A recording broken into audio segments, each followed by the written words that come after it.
Bonjour. Bonjour. Aujourd'hui, nous recevons Fatoumata Zahra qui a accepté de rejoindre cette nouvelle aventure de ce podcast, Brûlure et Renaissance. Merci Fatoumata d'avoir accepté l'invitation, plus le déplacement. Ça me touche énormément.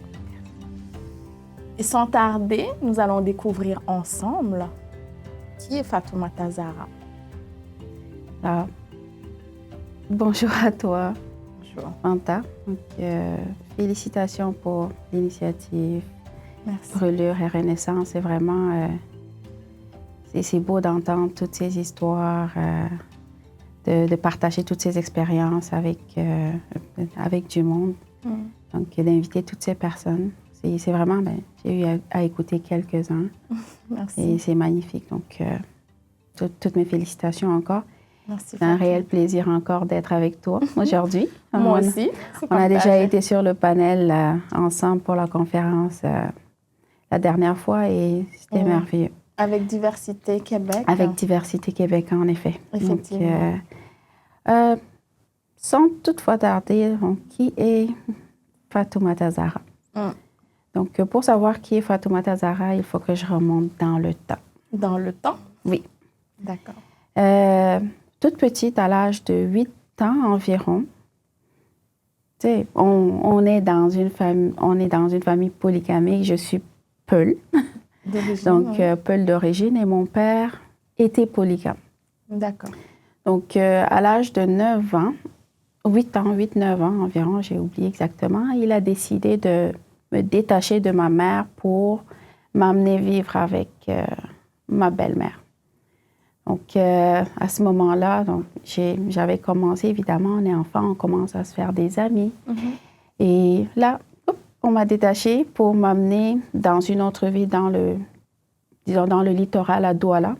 Donc, Douala, c'est au Cameroun. Exactement. J'étais à Maroua, puis là, il m'a déplacée à Douala pour aller faire les études, comme pour un peu me civiliser, parce que Maroua, c'est un petit peu le village dans le temps. D'accord, c'est dans une zone rurale, on va dire. C'est dans une zone rurale. Donc, voilà.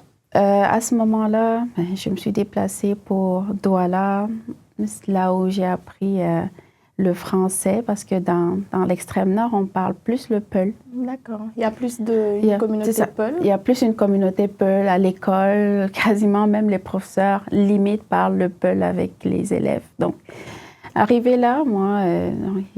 C'est une nouvelle adaptation pour moi parce que c'est une personne avec qui je n'avais jamais vécu, même si c'est la femme de mon père, mais elle a toujours été dans une autre ville. Donc, c'est une nouvelle adaptation. Par la suite, malheureusement, quelques temps plus tard, j'ai été ramenée chez ma mère pour X raisons. J'étais enfant, je ne savais pas la raison. Et donc, c'est par la suite, je dis par la suite parce que un an ou deux à Douala, j'ai été ramenée à Maroua encore. Donc, 2 ans après? Environ 2 ans après, j'ai été ramenée à Maroua. Donc 10 ans? À 10 ans à peu près. Je suis restée avec ma mère 2 ans. Puis j'ai encore été ramenée à Douala. Donc les liens entre les amitiés se coupaient à chaque fois pour moi. Parce que je changeais et c'est pas un environnement dans lequel je changeais juste... pour 45 minutes, là, c'est vraiment à l'autre bout du pays. Donc, environ vers 12 ans, j'ai encore été détachée de Douala, puis j'ai été ramenée à Yaoundé. À Yaoundé. Donc exactement. Là, pas maman, mais avec... Pas maman, mais avec mon grand frère. D'accord. Donc, malheureusement, c'est ce qui arrive. C'est assez mouvementé, ces périodes de mon enfance-là. Donc, à l'adolescence, disons aux alentours de 14 ans, tu sais, les filles, durant cette période-là, on voyait nos amis, tu sais, la culture, la tradition Peul, elles se mariaient. Donc, elles étaient bercées par cet imaginaire d'avoir un mariage grandiose, des parures une belle dot, puis belle robe aussi, la belle robe, choyée par la famille du mari, la famille, notre propre famille. Et dans ma famille, on n'avait pas cette vision-là. D'accord. Donc, nous, notre vision était les études, c'est important.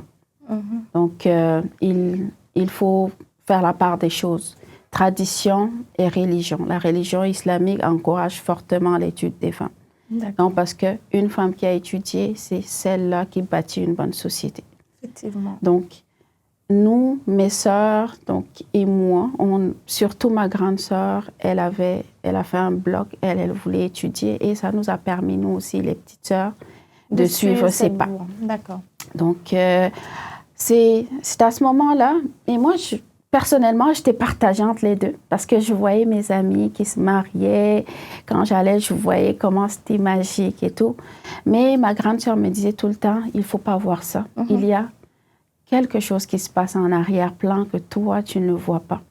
Donc, continue. Le mariage, ça va arriver, mais avec les études, là, tu vas encore avoir plus de valeur dans la vie. Donc, et c'est à ce moment-là, je voyais vraiment le monde était... ça balançait entre est-ce que je m'en vais en mariage, est-ce que j'étudiais. Parce qu'à cet âge, tu avais déjà un élu, hein? Pour y penser? Pour y penser, oui et non. D'accord. Oui et non, parce que oui, il y avait du monde qui me courait après, mais j'étais tellement partagée que finalement, je rejetais tout le monde. OK. Et la vision, si on peut s'arrêter juste, la vision... Tu dis que dans notre famille, ce n'était pas cette vision-là d'aller se marier, mais aller vers les études. Oui. C'était la vision de papa ou de maman, ou c'est par rapport à votre groupe, on va dire? C'est par rapport à... Papa et maman ne sont partagés, ne nous forcent à rien. Donc, ils sont là en tant que guides et ils acceptent nos choix. Papa, et même étant Peul, n'est pas du genre à l'âge de la puberté, je t'envoie en mariage. Non. Il pose une question à sa fille. Est-ce que tu veux te marier? Si la réponse est non, il ne demande pas plus. Continue. Parfait. D'accord. Donc, il n'est pas du genre, ah non, il faut que tu ailles te marier parce que si, parce que ça, non. C'est une seule question. La réponse est oui ou c'est non. Veux-tu te marier? Non. Donc oui, d'accord, ben on organise les mariages. Est-ce que tu as une personne? Maman, elle est du genre, elle aime vraiment les études. Cependant, une personne qui est, disons, une personne qui est, comment dirais-je, les mots m'échappent, qui veut se marier, ben vas-y. Elle ne dira pas non, non. Comme on dit chez nous, bismillah. Ben marie-toi, il n'y a pas de souci, mais sache que le mariage, c'est une grosse responsabilité. Oui. Donc, mais au lieu de rester à ne pas étudier, à juste rester là, à jaser toute la journée, ben, mieux vaut se marier peut-être. Okay. C'est ça. Donc, à l'âge de 14 ans, une belle opportunité s'est présentée d'aller composer et d'obtenir une bourse pour aller étudier en Égypte. D'accord. Donc, j'avais un petit peu de connaissances en langue arabe, donc il fallait composer en langue arabe. Avec l'accompagnement de mon frère, je suis allée composer et heureusement, j'ai obtenu cette bourse-là. C'est excellent. Donc, c'était des moments difficiles parce que j'étais partagée d'aller dans un autre pays, complètement dans un pays arabe, dont je n'avais aucun membre de la famille et cette vision de, OK, je devrais rester au Cameroun, peut-être me trouver un bon mari et puis me marier et puis voilà, c'est tout. Mais non, j'ai vraiment eu de bons conseillers, finalement. Écoute, donc l'entourage était exactement. La grande sœur, notamment. L'avenir, lorsque j'ai parlé avec eux, ils ont dit, écoute, d'après ce que tu nous dis là, tu as un avenir flou au Cameroun. Là. Nous, on t'encourage à y aller. Parfait. Donc, voilà. Donc, c'est là où c'est l'aventure de à l'âge de 14 ans, je suis sortie du Cameroun. Donc, de 9 ans à 14 ans, j'étais d'une place à une autre. Donc, la stabilité a commencé. Lorsque je suis arrivée en Égypte, c'est un environnement 100% arabe. Il fallait avoir, disons, on on nous met pour un test de niveau d'une certaine période, 6 mois, 1 an, dépendamment de l'apprentissage de chacun. Et après ces 6 mois ou 1 an, ils nous refassent, disons, ils font refaire un test de niveau encore. Une mise à niveau. Exactement, une mise à niveau pour voir chacun. Juste une petite parenthèse, certains pays ont des accords avec l'université d'Al-Azhar. Donc, c'est l'université d'Al-Azhar. D'accord, l'université Exactement, comme par exemple le Sénégal. Oui. Donc, les personnes qui viennent du Sénégal n'ont pas besoin de faire ce test de niveau-là parce que c'est des écoles arabes reconnues par l'université. Ils viennent directement et ils s'inscrivent à l'université, ce qui n'est pas le cas pour le Cameroun, qui est un pays qui n'est pas majoritairement musulman. D'accord. Donc, c'est à ce moment-là, moi, j'ai fait mon test de niveau et on m'a donné le niveau de secondaire 3 environ. OK.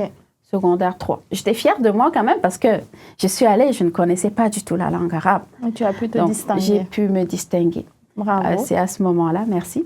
J'ai fait mon diplôme de secondaire 3 et j'ai pris des études, disons, secondaire 4, c'était les sciences. Les sciences. Exactement. Donc, ils ont ce système-là que quand on prend les sciences, c'est que les sciences. Il n'y a pas de littérature. C'est vraiment que les sciences jusqu'au bac. Donc, jusqu'à, disons, c'est le niveau diplôme d'études secondaires. OK.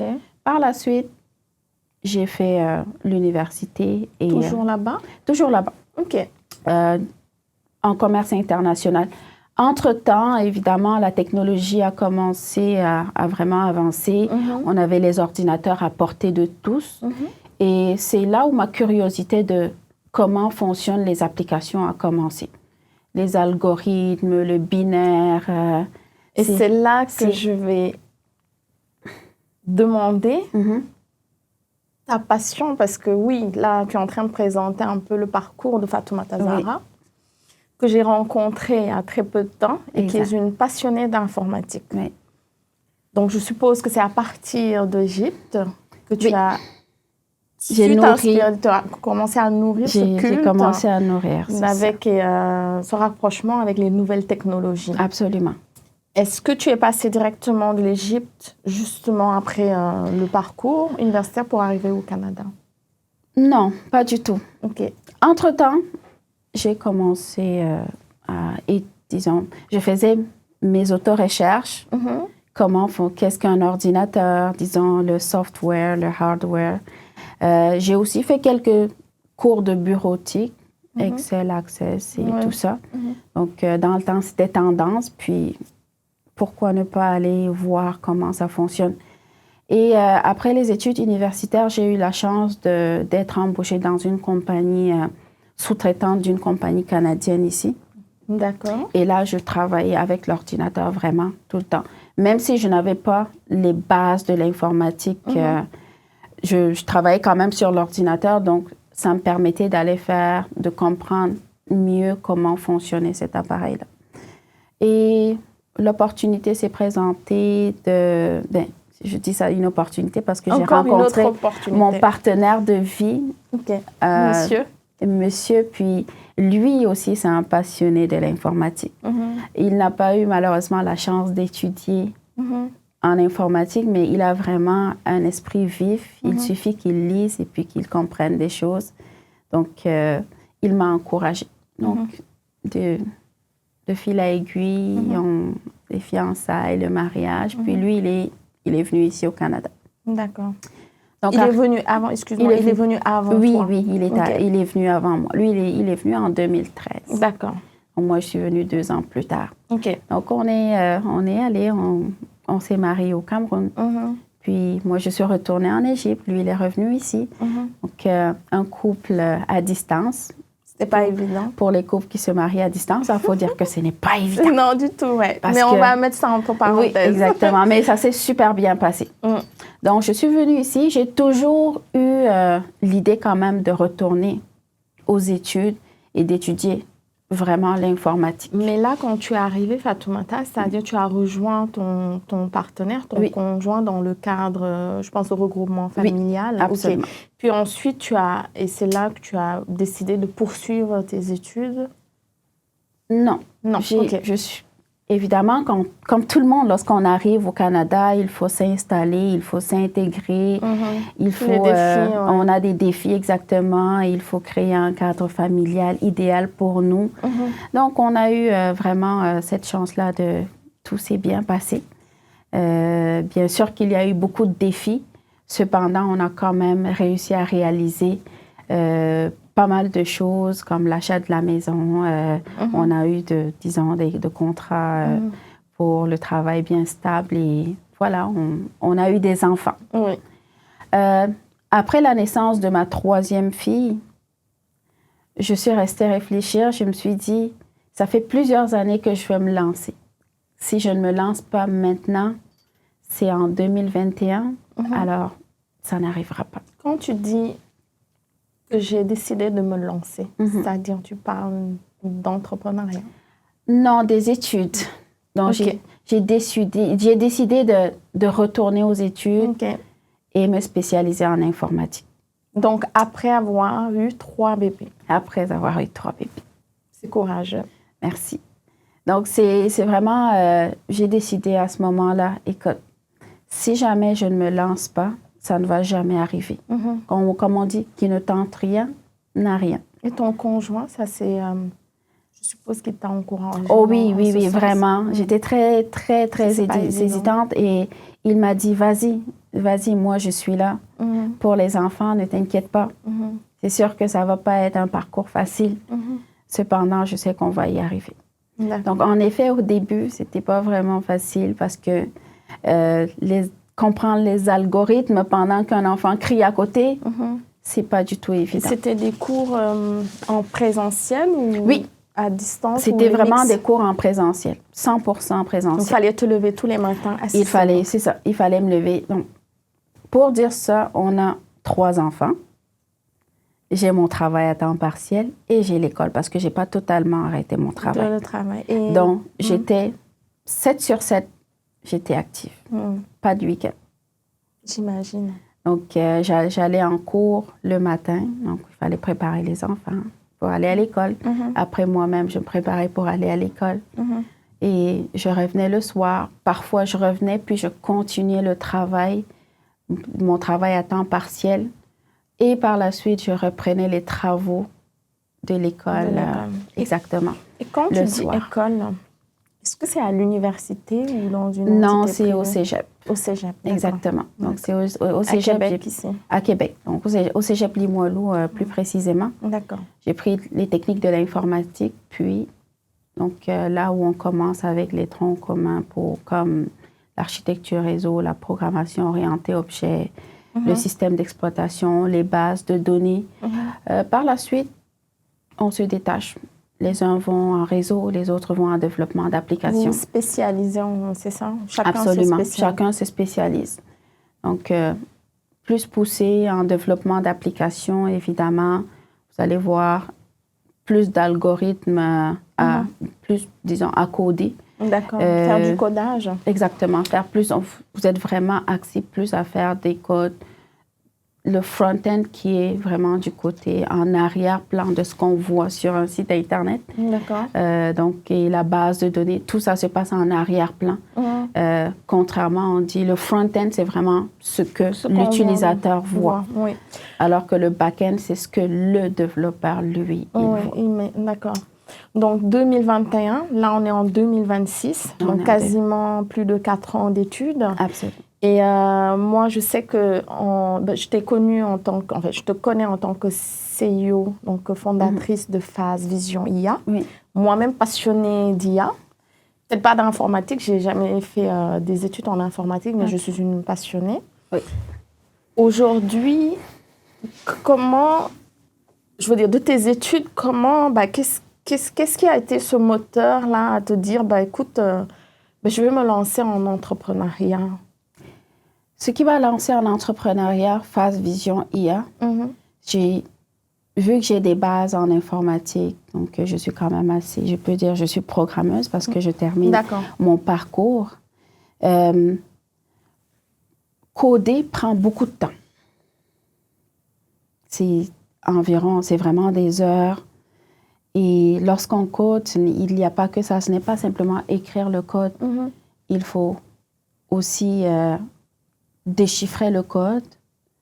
Et quand on se bloque, il faut aller chercher les informations. Le pourquoi on bloque. C'est ça, pourquoi on bloque. Donc, quand on a un bug, par exemple, on peut écrire tout un code, on a l'impression que ça marche, et aussitôt qu'on lance l'outil, ça bloque complètement. Avec l'intelligence artificielle, aller chercher l'information est devenu nettement plus facile. Mais c'est pas nettement, c'est grandement plus facile. C'est grandement plus facile. Oui. J'écris mon code d'erreur, je le mets dans l'intelligence artificielle, donc je l'envoie, par exemple, à l'intelligence artificielle. Je lui dis, voilà ce qui arrive et trouve-moi les sources sûres de pourquoi cette erreur-là arrive. Donc, lui, il me dit, voilà les exemples des personnes ou des sites sur lesquels tu peux aller pour aller chercher comment débloquer ton code. Et moi, à partir de là, j'y vais, je décode. Il y a des intelligences artificielles qui sont capables de me créer toute une application. Oui, mais là n'est pas la question. On peut créer toute une application, mais il faut comprendre le code de l'application. Parce que n'importe qui peut créer l'application. Mais si on ne connaît pas le langage avec lequel on crée, par exemple, et qu'on veut modifier quelque chose, comment on le fait? Tu comprends? Par exemple, je prends l'exemple de... Je ne sais pas si je peux prendre l'exemple de mon application sur laquelle je travaille. Justement, si tu permets, parce que c'est pour faire la jonction de ton parcours et puis ta passion. Là, ça y est, là, on voit que tu es passionné d'informatique, programmation, code et tout. Et là, tu partages justement la création. En fait, tu nous informes que tu as créé une application très intéressante, en tout cas, qu'on trouve très intéressante, nous, au niveau de la communauté. D'ailleurs, j'ai oublié le nom. Edubus. Edubus. Donc, Edu comme éducation et bus. Et donc, du coup, ça a suscité beaucoup d'intérêt lors de cet échange. Et là, tu as l'opportunité de nous le présenter. Mais avant, j'aimerais juste qu'on zoome sur les profils femmes que nous sommes, noires et peut-être même musulmanes, dans le IT. Je sais qu'au niveau des chiffres, aujourd'hui, les femmes sont moins représentées. En fait, il y a moins de représentativité dans le domaine IT. Est-ce que tu peux nous argumenter là-dessus avant de faire focus sur l'application du bus? C'est sûr qu'il n'y a pas... Déjà, il n'y a pas beaucoup de femmes dans le domaine de l'IT, qui plus est des femmes musulmanes. Oui, il y en a. Voilées, alors, je n'ai pas d'exemple concret. Cependant, les femmes noires, on en a, comme Catherine ou Dorothy Vaughan. C'est vraiment les pionnières de l'IT qui ont travaillé à la NASA dans les années... Dans les années 60 ou 70. Même avant ça, là, on peut dire ça, donc un petit peu avant. Cependant, c'est vraiment des exemples pour nous, les femmes noires, parce qu'elles étaient non seulement dans un environnement ségrégationniste, et aussi qui marginalisait les femmes. Donc, elles avaient beaucoup de défis. Cependant, elles ont réussi à braver tout ça pour se hisser en hauteur et représenter les femmes noires. Donc, c'est de se dire qu'il y a beaucoup de défis, vraiment, en tant que femme de la minorité. Ou racisée. C'est ça, en tant que femme racisée, en tant que femme voilée. Il faut montrer qu'on a ce voile-là, il ne couvre pas notre cerveau. C'est juste un vêtement. Donc, c'est juste un vêtement, il va avec nos principes. C'est par pudeur qu'on le porte, c'est pas par obligation. Donc, il faut montrer notre intellect. Donc, c'est pour ça qu'on n'a presque pas droit à l'erreur, en fait. Oui, ça pour avoir immigré, en étant des immigrants, ça on le sait. Mais il faut dire qu'aussi, il y a beaucoup de femmes qui ont suivi des formations en informatique dans les années 2000. Ça a commencé à s'ouvrir, comme tu le disais, et s'intéresser. Mais c'est arrivé à des postes de direction ou des postes de décision que là, je pense que pour la femme, de manière générale, je pense qu'aujourd'hui, on est à 20 ou 20% 25 environ. 25%, oui. Disons que il y a aussi un gros défi pour la femme. Ce n'est pas simplement parce qu'elle est une femme, c'est parce que nous, les femmes, on aime être multitâches. On aime être maman, on aime être épouse, on aime être étudiante. Les hommes ne savent pas être non, pas du tout. Et donc, l'informatique, ça demande beaucoup. C'est un travail vraiment demandant. Surtout quand on est développeuse. Disons, généralement, j'ai un professeur, un clin d'œil à mon professeur Doudou Camara, il est sénégalais aussi. Il dit, lui, personnellement, ce qu'il conseille aux femmes, c'est d'être des analystes. Parce que c'est un travail qui ne demande pas beaucoup. Oui, ça demande beaucoup d'études, mais à la fin, ça ne demande pas beaucoup. Donc, il nous demande de prendre des choses qui nous prennent moins de temps pour pouvoir combler nos autres fonctionnalités de la journée. De joindre l'utile à l'agréable. C'est difficile, hein, finalement. C'est difficile. Il l'a dit, c'est difficile parce que, par exemple, dans ma classe d'informatique, je suis la seule femme. La seule femme? Je suis la seule. Il n'y a personne d'autre. Donc, il y a une vingtaine de garçons pour une seule femme. Oui, ça, c'est un exemple, ça. C'est un exemple. Tu comprends? Donc, c'est tout simplement parce qu'à un moment donné, tellement on veut se partager, on n'arrive pas. Alors que les hommes, eux... Alors que les hommes, exactement. Bon, même s'ils font tout, ils se focalisent sur une chose, si c'est la programmation. Et ils peuvent aller loin aussi dans l'évolution de la carrière. Exactement. En tout cas, mais moi, je pense que tu es un bel exemple, là. Et mais il y en a d'autres, hein, pour encourager aussi les femmes à aller dans cette voie. Oui, ce n'est pas impossible. Oui, parce qu'il y a divers métiers qui relèvent de l'informatique. Absolument. On peut, c'est ça, comme... Mon professeur disait, on peut faire carrière et devenir analyste. Analyste, on peut être son propre consultant. Donc, disons, travailler pour nous-mêmes. En étant analyste, on peut, par exemple, travailler autonome et, avoir, disons, des contrats. D'accord. Avec des compagnies. Ça permet qu'on est... D'être un freelance, OK. Un freelance, et là, on va arriver à cette fameuse application Edibus. Oui. C'est quoi ce truc qui t'a dit, bah, écoute, là, je suppose que tu ne t'es pas levé pour dire, bah, je vais créer une application Edibus pas du tout. Au service des enfants, mais on veut en savoir plus. Edibus, comment est né Edibus? On est au Québec. L'hiver est rude. Et moi, je n'aime pas le froid. Personne n'aime le froid. Donc, chaque matin, parfois, où je donne l'exemple de mes propres enfants, leur bus doit arriver à 7h12. Parfois, je sors à 7h11 parce que c'est juste à côté. Il n'est pas encore arrivé. OK. Ah, OK. Moi, je pensais plus qu'il était parti. Non, il n'est pas encore arrivé. Les enfants doivent attendre 5-10 minutes à moins 35 degrés. C'est extrême. J'ai ma petite maman, j'ai froid et tout.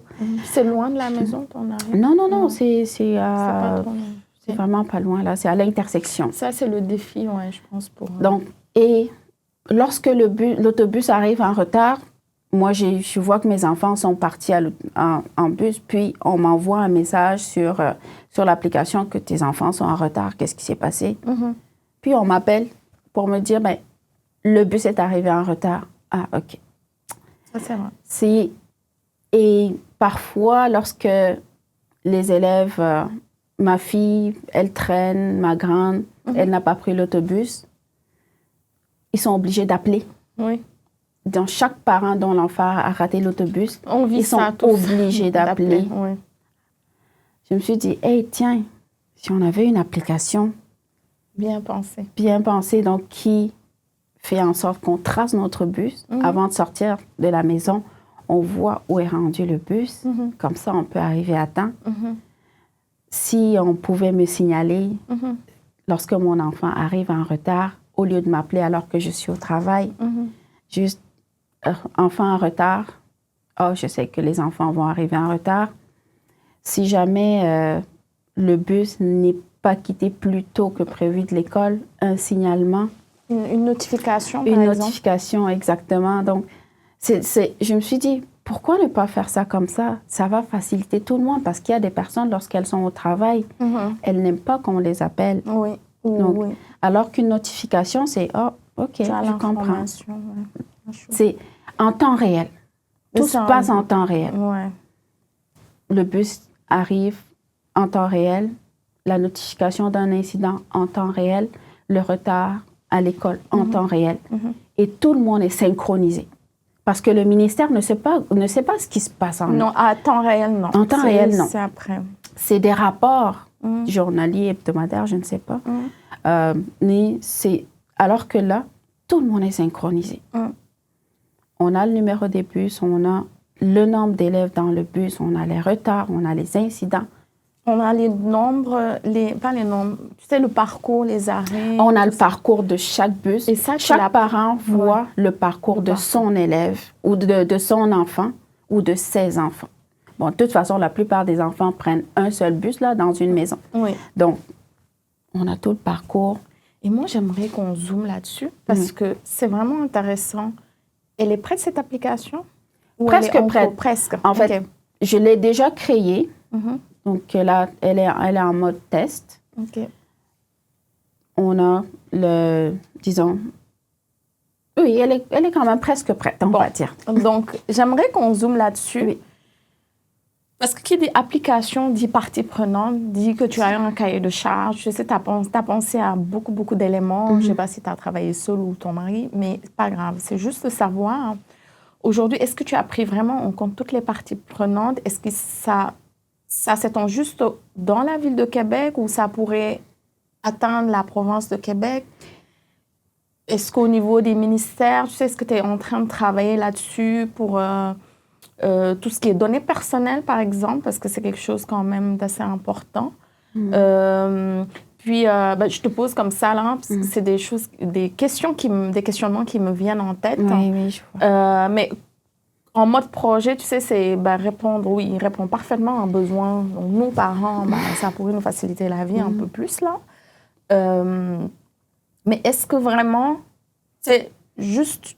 Avant la mise en application, est-ce que vous avez, toi et ton équipe, là, vous avez essayé de répondre à toutes ces questions? J'en énumère juste quelques-unes, là. Oui. Pour le moment, l'équipe, c'est moi. OK, c'est Fatoumata. C'est Fatoumata, l'équipe. Multitâche. Oui. D'accord. Oui, c'est pensé parce que les données, le but, c'est de conserver les données au Québec. OK. Donc, dans la province de Québec ou dans la ville de... OK, dans la province. OK. Donc, évidemment, on va essayer un projet pilote dans notre commission scolaire. Évidemment, en créant l'application, il faut qu'il y ait je vais parler en langage de programmation maintenant. On a le super admin qui est le ministère. Oui. On a l'admin qui est le transport scolaire. On a l'école, les chauffeurs, puis les parents. Donc, le super admin, aussitôt arrivé au ministère, lui, il peut ajouter toutes les écoles de la province. Alors, ce serait quel ministère, précisément? Le ministère des Transports. Le transport, pas de l'éducation. Autant pour moi, le ministère de l'Éducation. Oui, OK. Parce que... va ajouter toutes les écoles. Donc, toutes les commissions scolaires, parce qu'évidemment, chaque ville a des commissions scolaires. Donc, le ministère de l'Éducation va ajouter ces commissions scolaires. Le transport qui est donc en lien avec probablement le ministère de Transport. Mais ils vont peut-être travailler ensemble. Exactement, ils vont travailler ensemble. Donc, eux, ils vont ajouter, ils vont récupérer la base de données, ajouter les écoles. Et à ce moment-là, ils vont envoyer le lien pour que l'école s'ajoute. Un peu comme comment Clic École fonctionne actuellement. Oui. On a un numéro d'identifiant. Et par exemple, le numéro d'identifiant doit concorder exactement ce qu'il y a. Pour l'école, ça doit concorder avec les données du ministère. D'accord, OK. Le transport, les chauffeurs sont gérés par le transport. Oui, donc c'est eux qui vont gérer toute la partie des actifs, du personnel. Du personnel. Et puis on va travailler avec l'école et tout. Puis l'école, quant à l'école voit ses élèves. Cependant, l'école n'accepte pas Présentement, l'école ne sait pas si un élève est inscrit ou est accepté ou non.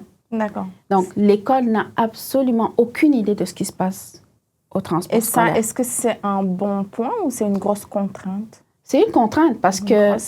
Oui, absolument, parce que, regarde, parfois, mon enfant veut rentrer dans le bus, mais on dit, mais non, je ne vois pas ton enfant inscrit, alors que mon enfant est inscrit, c'est juste que je n'ai pas encore reçu le courriel d'acceptation. D'accord. Alors que là, l'application, il suffit juste de cliquer « élève accepté » et puis ça renvoie à l'école que l'élève est accepté.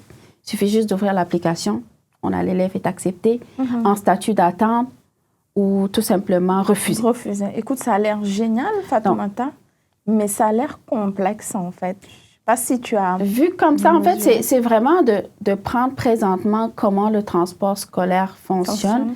Et de le mettre en application. De le transposer. Tout simplement. D'accord. Ça a l'air compliqué lorsque je dis comme ça. Non, mais tous les développeurs, quand vous parlez, c'est tout simplement. C'est toujours comme ça en projet. Non, mais ça va le faire, mais c'est au moment de le faire. Tout est là. Il faut les vraiment... entrants sont là, maintenant, c'est de les mettre en forme. C'est de les mettre en forme, en image et tout.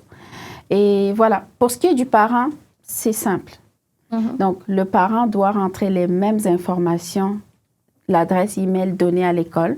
Le parent ne peut pas décider, par exemple, je donne un Gmail à l'école, puis je mets un Yahoo dans l'application. Non. Il faut que ça concorde. D'accord. Et puis, le mot de passe. Et pour ajouter un enfant dans mon application, ça va passer par le numéro d'identifiant de l'école. Et c'est qui l'ajoute? C'est le parent, du coup, ou ce serait l'école? Le parent ajoute son enfant avec l'identifiant de l'école. De l'école, exactement. Il faut que l'enfant soit quand même inscrit. C'est intéressant. Oui. Moi, je te dis bravo, je te félicite pour cette superbe idée. Je pense qu'il y aura beaucoup de parents qui vont être contents, qui n'aiment pas le froid, comme nous, qui n'aiment pas patienter, mais surtout d'avoir à la place des appels ou des courriels, parce que les courriels, on en reçoit. On a 3 enfants dans une même école. Moi, je sais ce que c'est que là. C'est beaucoup, si en plus gérer. Donc, je pense que ça peut faciliter la vie. Et par rapport aux parents ou aux familles qui sont dans des situations un peu complexes, donc notamment, je pense à la DPJ. Je sais que tu n'aimes pas trop. Oh non, non. Mais est-ce que tu peux nous rassurer juste pour que ça nous donne une idée, on va dire, parce que ce n'est pas encore vraiment en application?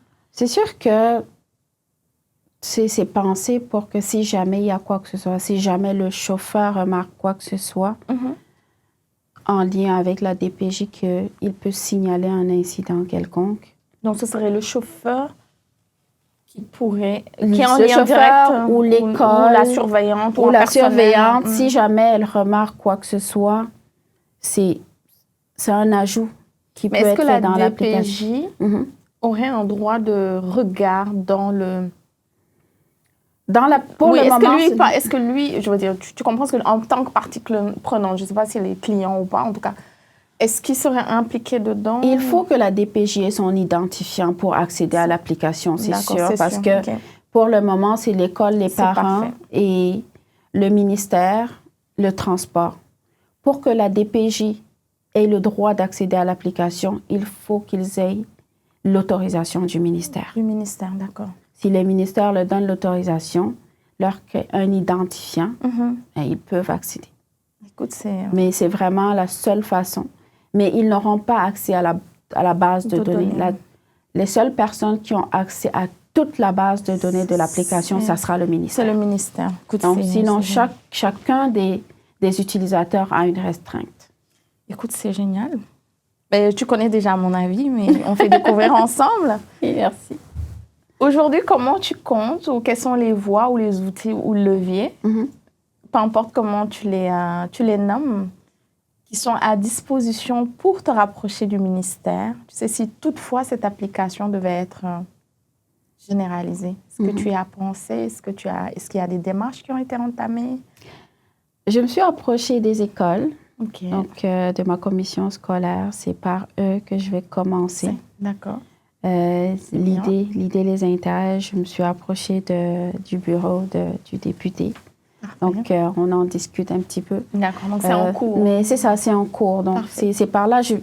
On va commencer vraiment on ne doit pas aller dans le large. Non, on va commencer petit, puis on va construire. Peut-être juste l'école de ma fille et notre commission scolaire. Okay. C'est tout ça. Donc, le projet pilote, c'est sûr qu'à long terme, on aimerait que l'application aille plus loin parce que c'est quand même quelque chose qui va aider beaucoup de parents. Oui, ça, c'est sans aucun doute. Donc, c'est vraiment ça. Pour la protection des données avec la loi 25, là, le but n'est pas de conserver les données pour les utiliser, non. C'est juste, le but, c'est de mettre les données dans l'application, tout simplement. C'est pas plus que ça. D'accord. Donc, les données vont être conservées rien qu'au Québec. OK, d'accord.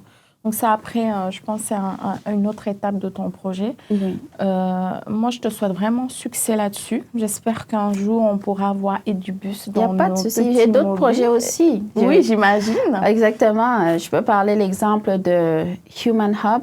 Human Hub, c'est vraiment Par exemple, j'en ai parlé durant ma conférence. Oui. On est dans les aéroports, parfois on est pris, on a une conférence, on a une réunion. Moi, je ne me sens pas concernée. Je te dis, je pars en voyage, je n'ai pas envie d'être en réunion, mais oui, certainement. Mais oui, il y a des businessmen et des businesswomen qui ont besoin. On aimerait avoir un environnement, les workaholics, là, on va dire. Oui. Un environnement calme, avec, par exemple, on sort de l'avion, on est tout fatigué. Il y a une toilette, on se débarbouille. Il y a un petit bureau à côté. Disons, c'est vraiment une petite salle. Mais c'est huge comme projet, parce que c'est dans les aéroports. Oui. C'est vraiment énorme comme projet. C'est pas petit, mais là aussi, on peut viser d'abord l'aéroport de Québec. D'accord. Mais l'idée est vraiment belle parce que lorsque mon époux est allé au Japon, il a eu à vivre ça et c'est tellement merveilleux pour lui. Il a dit, ça, là, pourquoi pas cette idée-là? Donc, de créer des hubs, en fait, des petites capsules pour les personnes qui font du business durant les voyages. Oui. Donc, c'est parce que c'est demandé. Parfois, on voit une personne qui est là assise en salle d'attente avec son ordinateur. Vrai, il n'y a pas d'intimité. Il y a beaucoup de bruit avec l'idée des capsules, là. C'est comme, ça me rappelle, comme certains aéroports qui offrent les box pour dormir, en fait, quelques minutes qu'on met en location. Donc, sinon, moi, je trouve vraiment très belle. Il y a plein de projets, comme il y a aussi Natura Press, là, je le dis, je fais le lien. C'est de créer en fait, il y a des machines qui font des jus de fruits life. Oui, Natural Press, là, ça sert à Natural. C'est ça. On voit comment le processus se fait, comment la machine, elle prend le fruit, elle presse, puis elle nous ressort le jus. Okay. Donc, sans conservateur ni quoi que ce soit, on voit vraiment la machine presser. Et ça aussi, tu y as pensé? C'est génial. Donc, tu as une boîte à penser, en fait, des idées comme ça. J'ai des idées, donc... Est-ce qu'il y a des... prototypes, je veux dire, est-ce que c'est des applications ou tu en es juste au stade de rédaction, de plan d'affaires et autres? Les rédactions sont déjà faites, tous les projets sont mis sur papier. OK. On a eu même à parler avec la directrice de Le Laurier, disons. Elle est très intéressée par rapport à ça, donc on essaie d'aller de l'avant petit à petit. Ben, c'est ça, petit à petit, et puis on fait son nid. En tout cas, c'est génial.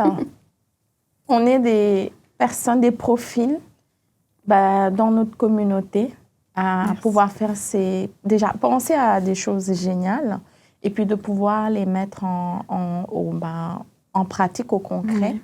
Et on souhaite que ça aille de l'avant. En tout cas, tu sais que tu as le soutien en fait de ton entourage et puis de la communauté. Là, on a parlé de loi 25. Je ne te laisserai pas partir sans qu'on parle avant l'actualité un peu du Cameroun sur la loi 21. Juste, qu'est-ce que tu peux nous dire? Parce que ça devient un sujet d'actualité ici par rapport aux politiques, on va dire, décisionnelles. Est-ce que tu as juste un petit point à nous partager? Oui. Venant d'un pays où tout le monde le vivre ensemble, le Cameroun, c'est quand même plus de 200 ethnies. C'est plusieurs religions. c'est plusieurs écoles. On a des écoles musulmanes et des écoles catholiques. On a une église ici, une comme mosquée au Sénégal, là. oui. Exactement, comme au Sénégal d'ailleurs. Personnellement, je suis choquée de ce qui se passe. Parce que je ne vois pas pourquoi on ne vivrait pas ensemble. Ça se passe très bien ailleurs. Mes frères ont étudié dans une école catholique. Et les écoles catholiques, c'est des écoles qui sont... Elles sont réputées pour être bonnes et strictes. Moi-même, j'ai fait des écoles catholiques au Sénégal. Et j'ai des amis qui ont fait des écoles musulmanes. Ça ne les a pas pour autant changés en musulmans. Ça a juste permis de mieux vivre ensemble, de connaître plus l'autre. Cette peur de vouloir, disons, cette peur de s'effacer parce qu'une autre culture ou une autre religion est venue s'installer, moi, ça me choque. Oui, ça nous choque, mais je pense que c'est une peur de leur côté. C'est donc, en toute honnêteté, parce que, comme je me dis, pourquoi ne pas juste vivre ensemble, chacun respecte l'autre dans sa différence. Exactement, chacun respecte l'autre dans sa différence. Oui, la religion, c'est dans le privé. Cependant, pour un musulman, la religion, ce n'est pas privé. La religion, pour un musulman, c'est dans tous les domaines, dans toute sa vie, de A à Z. Donc, pour nous, là, c'est de la simple façon de comment manger jusqu'à comment gouverner un pays. Donc, c'est comme ça pour nous. Et rien ne va changer ça, malheureusement. Ou heureusement pour nous, évidemment. Donc, c'est vraiment... Et aucun musulman ne force l'autre à faire quoi que ce soit. Donc, je suis voilée, je ne force personne à se voiler. Donc, même ma propre fille, je ne vais pas la forcer à se voiler. Je vais évidemment la conseiller le pourquoi du comment est-ce que moi je me voile. Et jusqu'à ce qu'elle s'apprête mentalement à se voiler elle-même. Exactement. Parfait. Donc, c'est vraiment ça. La laïcité, évidemment, pourquoi pas. Mais sinon, je ne vois pas pourquoi il faut oppresser les autres pour pouvoir absolument vivre cette laïcité-là.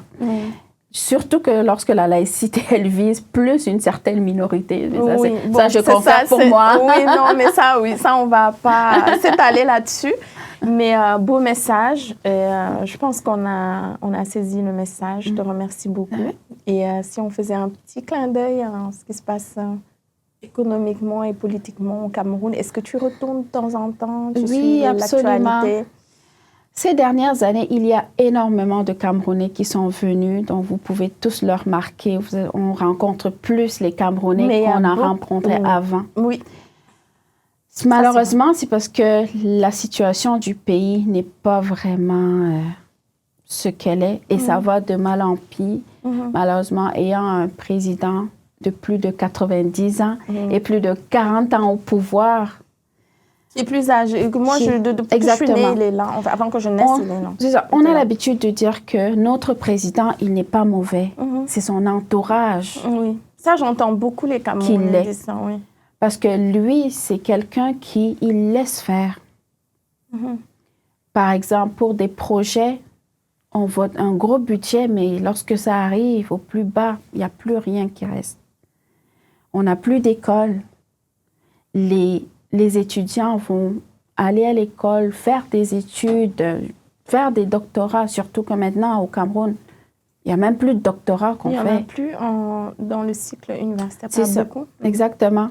Tout ça, là, c'est parce qu'on n'a plus de matériel. Dans les hôpitaux, on n'a plus de matériel pour maintenir les gens en vie. Oh là là. Dans les commissariats, on n'a plus de sécurité. Dans le pays, tellement l'insécurité s'installe, par exemple, la situation avec les féminicides qui se passent, cette injustice, en quelques années, il y a plus de 200 femmes. C'est quasiment tous les jours. Ça, j'ai un sujet très intéressant. Il y a une femme qui est assassinée par son conjoint. Et ça passe inaperçu. Pas plus récemment, il y a eu un infanticide. Une fillette de 13 ans qui a été assassinée. Elle a été malheureusement, V est assassiné par un soi-disant l'ami, le père de son ami. C'est passé inaperçu dans les nouvelles. Pourtant, tout le monde, les réseaux sociaux en ont parlé. C'est horrible. Ouais, c'est horrible. C'est des faits comme ça ce n'est pas juste des faits divers, c'est une réalité. Malheureusement, c'est décrit. L'insécurité qui règne dans le pays, les finances, le taux de chômage est l'un des plus élevés au monde, au Cameroun. Un pays avec plus de 70% de taux de chômage, c'est énorme. C'est énorme. Ça, c'est les chiffres officieux d'ailleurs. Là, si on tape sur Google, c'est le chiffre officieux. 70, c'est officieux. Alors là, c'est officieux. Ça devrait être catastrophique. Les jeunes sont plus au chômage qu'au travail. Oh là là. Mais ça, je pense que Fatoumata, c'est un peu partout. Bon, je dirais pas c'est généralisé, mais tu vois ce que je veux dire, c'est plus ou moins. Mais moi, je tenais à ce que mes invités puissent faire quand même, tu sais, un petit clin d'œil. C'est important. Nous vivons à l'étranger. Oui. Nous contribuons économiquement ici comme dans nos pays d'origine. Absolument. Mais nous avons le droit de dire ou de penser de ce qui se passe là-bas. Oui, absolument. Nous avons nos parents qui vivent là-bas. Donc, peu importe si on compte rentrer ou s'installer ici définitivement avec nos familles, pour moi, j'y tiens, en tout cas, à travers ce podcast. Oui. Je te remercie. On arrive à la fin de cette belle rencontre, un parcours enrichissant. Oui. Et pour un dernier mot, j'aimerais que tu regardes la caméra et que tu t'adresses à ces jeunes femmes, tu sais, qui pourraient s'identifier, qu'elles soient ici au Québec ou au Cameroun, au Sénégal, au Mali, peu importe dans le monde, en France. Quel message tu leur adresserais par rapport à ton parcours? Alors, les filles, vous êtes capables déjà, il faut le dire là, vous êtes capables de vous lever, de penser de vous-même, pas quelqu'un qui pense en arrière-plan, là, de vraiment de penser de vous-même, de créer des projets, d'innover et de changer le monde. Bon, on a encore beaucoup de travail, surtout dans mon domaine. Je l'ai dit tantôt, je suis la seule femme en classe d'informatique contre une vingtaine d'hommes. Donc, il faut que je montre que je suis capable. Donc, je ne suis pas là juste pour décorer la salle de classe. Donc, je suis en fin de parcours. Donc, j'ai prouvé qu'on est capable d'être maman, on est capable d'être étudiant, on est capable de travailler en même temps.